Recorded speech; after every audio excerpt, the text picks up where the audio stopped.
যুদ্ধ শুরুর পর সবচেয়ে বিধ্বংসী হামলার মুখে পড়েছে ইসরায়েলের হাইফা। কৌশলগতভাবে গুরুত্বপূর্ণ এই বন্দর নগরীতে রাতভর মিসাইল হামলা চালায় আইআরজিসি। বিভিন্ন স্থাপনায় আঘাত হানে ইরানি মিসাইল, যাতে প্রাণ গেছে দুই ইসরায়েলির। ধ্বংসস্তূপের নিচে চাপা পড়ে আছে আরও অনেকে। আগামীর অগ্রগতির ভিত্তি আনোয়ার ইস্পাত, স্ট্রংগেস্ট স্টিল সিন্স 1978। জ্বলছে হাইফা। ইসরায়েলের কৌশলগতভাবে গুরুত্বপূর্ণ বন্দর শহরটিতে রোববার রাতভর মিসাইল হামলা চালায় ইরান, যার মধ্যে বেশ কয়েকটি আঘাত হানে হাইফার আবাসিক এলাকায়। ইসরায়েলি কর্তৃপক্ষ বলছে বেশ কয়েকটি ভবন ধ্বংস হয়েছে, উদ্ধার করা হয়েছে একাধিক মরদেহ। ধ্বংসস্তূপের নিচে চাপা পড়ে আছে অনেকেই।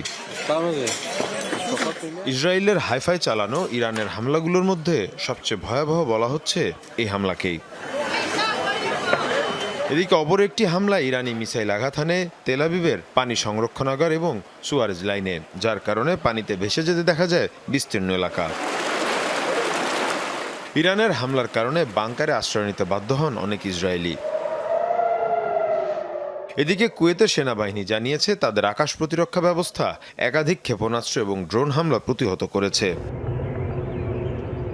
অন্যদিকে জর্ডানের সামরিক বাহিনী জানিয়েছে ইরান থেকে ছোড়া দুটি ক্ষেপণাস্ত্র এবং দুটি ড্রোন ভূপাতিত করা হয়েছে। এর পাশাপাশি সৌদি আরবও দুটি ড্রোন ধ্বংসের দাবি জানিয়েছে। মীর মুশফিকা হাসান, যমুনা নিউজ।